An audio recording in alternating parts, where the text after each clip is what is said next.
আসসালামু আলাইকুম, welcome to Mithun agro. এই গরুগুলার 1 মাসের বেশি হয়ে গেছে, আর এই দুইটা হলো নতুন। এই দুইটা আজকে 10 দিন এসে। এই 1 মাসে দেখেন অনেক পরিবর্তন হয়ে গেছে। শুধু ঘাস খাওয়াই এবং তো একটা ছাটি ছুটি কিছু খাওয়াই নেই। গত আটে আর দুইটা করে আনার কথা আসলো, তো আনতে পারি নেই। গত আটে হলো বৃষ্টি আসলো, তো ওয়েদার একদম খারাপ আসলো, হাটে যাইতে পারি নেই। এই সামনে হাটে যাইনি। আজকে বুধবার, আমাকে এই জায়গায় হাট বসে প্রত্যেক সোমবার। সামনে সোমবার ইনশাল্লাহ 2টা করে কিনে নিয়ে আসুন। এই গরু দুইটার বয়স 10 দিন, ভালোই আছে আলহামদুলিল্লাহ। এই দুইটা গরু পরিবর্তন খুব একটা হয় নাই। এই গরু দুইটা আমার ঘরে সেট হইতেছে। 1 মাস গেলে এই পরিবর্তন বুঝতে পারবেন। দেখেন এই 3টার পরিবর্তন এখন বোঝানো যায়। এক ভাই কমেন্ট করছেন, গুড়া ভাই উইসে হয়েছে।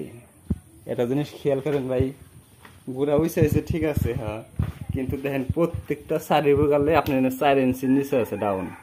এই জায়গার থেকে 4 ইঞ্চি ডাউন।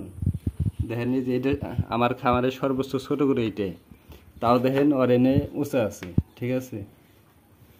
ওর গলা 4 ইঞ্চির বেশি উঁচাই আছে। খাইতে কোনো সমস্যা হয় না।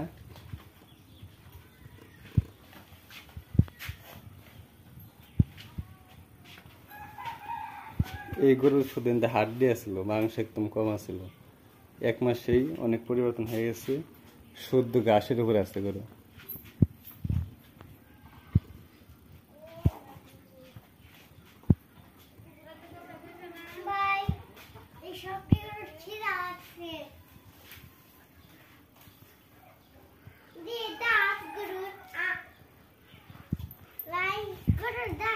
গরুর 20 মিনিট আগে গোসল করাই দিছি। সকালে খাওয়া দাওয়া শেষ করে গোসল করাই দিয়ে এখন গরু সব শুয়ে পড়বো। আবার বিকালে খাওয়ান দিয়ে দিব। সকালেও ঘাস দিই, বিকালেও ঘাস দিই, কোনো ছাটাই দিই না। খের হালকা কিছু দেই। বৃষ্টি তো ভাই, রাস্তাঘাট একদম অবস্থা খারাপ, ঘাস বেশি আনতে কষ্ট হয়। কিছু হালকা ঘাসের পাশাপাশি কিছু হালকা খের টের দিই।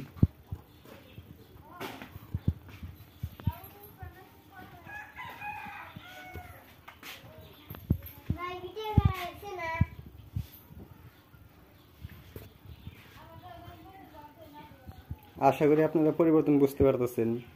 এগুলো সবটাই অনেক কাবু ছিল।